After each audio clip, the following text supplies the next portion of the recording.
আজকে রাজ্যের চারটি বিধানসভা কেন্দ্রে উপনির্বাচন হচ্ছে। রায়গঞ্জ, মানিকতলা, পাশাপাশি নির্বাচন হচ্ছে রানাঘাট দক্ষিণ এবং বাগদা। এই চারটি কেন্দ্রে উপনির্বাচন হচ্ছে এবং চারটি কেন্দ্রে উপনির্বাচনেও কিন্তু বিভিন্ন জায়গাতে অশান্তির খবর পাওয়া যাচ্ছে। রানাঘাট দক্ষিণ কেন্দ্রে পায়রাডাঙ্গাতে সেখানে অশান্তির খবর, পাশাপাশি সেখানকারই গাংনাপুরে অশান্তি, পূর্ণনগরে সেখানেও অশান্তির ছবি দেখা যাচ্ছে। বাগদাতেও দেহালদহে সেখানেও অশান্তি হয়েছে বলে জানা যাচ্ছে। রায়গঞ্জে বহিরাগতদের সরাতে কেন্দ্রীয় বাহিনীর ধাওয়া, রায়গঞ্জের মিলনপাড়ার 6 নম্বর বুথে এই ঘটনা ঘটেছে বলে জানা যাচ্ছে।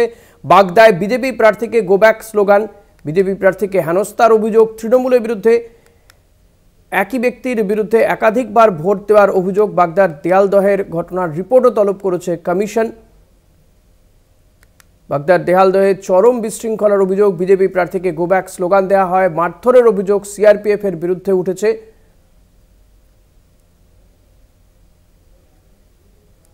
তবে মানিকতলাতে সেখানে ভুয়ো ভোটারকে দেখে তারাও করা হয়, সংবাদ মাধ্যমকে দেখে পালিয়ে যায়।